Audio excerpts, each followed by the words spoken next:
Do you think the Times' decision to go behind a paywall was a shrewd move or a disaster waiting to happen? And do you think in future we could see more blogs putting up their own paywalls? I really haven't a clue. It's a fascinating question, and I'm sure, like many people in the media, in a way, I'm quite pleased the Times has decided to take this, because it will give us all an example to look at to see whether paywalls will be successful or not.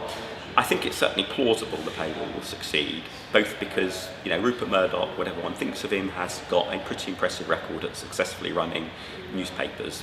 And in that sense, he's got a huge edge on me. I've never even, tried to run a newspaper, let alone run one successfully. So one should have a little bit of respect for, he might well know what he's talking about. The other reason I think it might turn out to be a success is there are lots of occasions where already we pay for things, even though there might be free alternatives available. And the question is, can you make the quality and convenience of what you're being asked to pay for sufficiently good that it overcomes the otherwise attractions of something being free? Whether or not the Times will manage that, I think there's a niche there they might be able to fill, and the success of The Economist and the Financial Times must be promising. But as I said, I don't really know, and it'll be interesting to find out. I'm not yet sure how the Times' decision to go behind a paywall will affect their business model or their readership. I think that still we still wait to see what will happen with that. Certainly, I think the FT would have a much bigger and more powerful readership online if it wasn't behind a paywall, and I think the Times will lose a substantial proportion of its readership.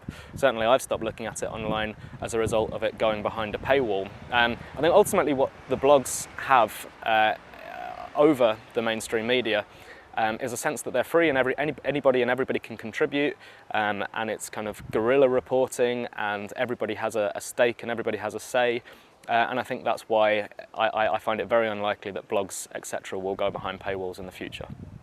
It's interesting. I mean, Murdoch's a very shrewd guy, so one imagines it's at least possibly a very shrewd move. I think the really striking thing about that issue is why it didn't happen at the beginning. The amazing thing about most newspapers and established media institutions like the Times is that they ever got themselves into a position in the first place where they were effectively investing huge amounts of money in websites which were giving away information and intellectual property for free, which previously would have had to have been paid for. So I think a key question is whether it's too late to row back and now start charging for stuff that people are used to getting for free.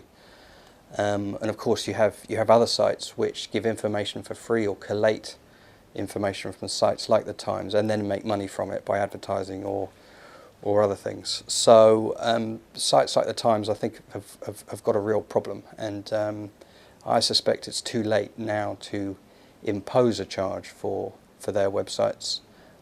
Even though I actually think it's probably a pretty fair thing for them to try to do.